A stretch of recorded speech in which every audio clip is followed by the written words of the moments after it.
টুনি খুবই ক্ষুধার্ত। আশেপাশে কোনো খাবার খুঁজে না পেয়ে হতাশার সাথে এদিক সেদিক তাকায়। উফ, কি ক্ষুধা লেগেছে রে বাবা। কি করি, কি খাই?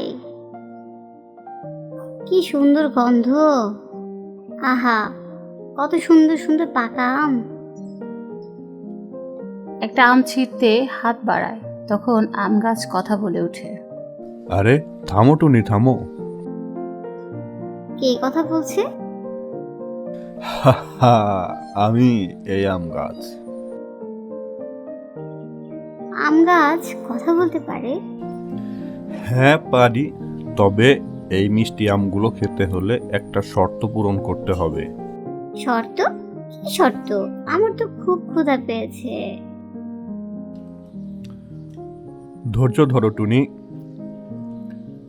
শর্তটা খুবই সহজ। তুমি যদি 1 থেকে 10 পর্যন্ত গুনতে পারো তাহলে তোমাকে এই গাছের সবচেয়ে সুন্দর আমটি খেতে দেব। 1 থেকে 10 পর্যন্ত? এত সহজ শর্ত? ঠিক আছে, শুরু করি। 1, 2, 3, 4, 5, 6, 7, 8, 9, 10। 9 নম্বর আমটি খাও। কি হলো টুনি, থেমে গেছো কেন?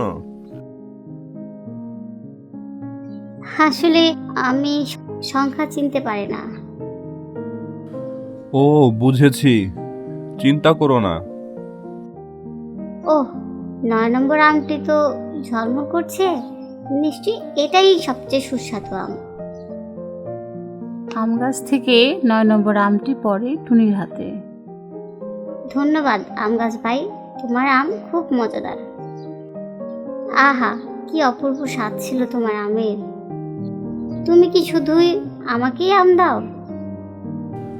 না, বনের সকলকে আম দেই, তবে তা শর্তের মাধ্যমে। তোমার এই আইডিয়াটা অনেক ভালো, আমার অনেক ভালো লেগেছে। বন্ধুরা, গল্পটি ভালো লাগলে লাইক, কমেন্ট, সাবস্ক্রাইব করে আমাদের পাশে থাকবেন।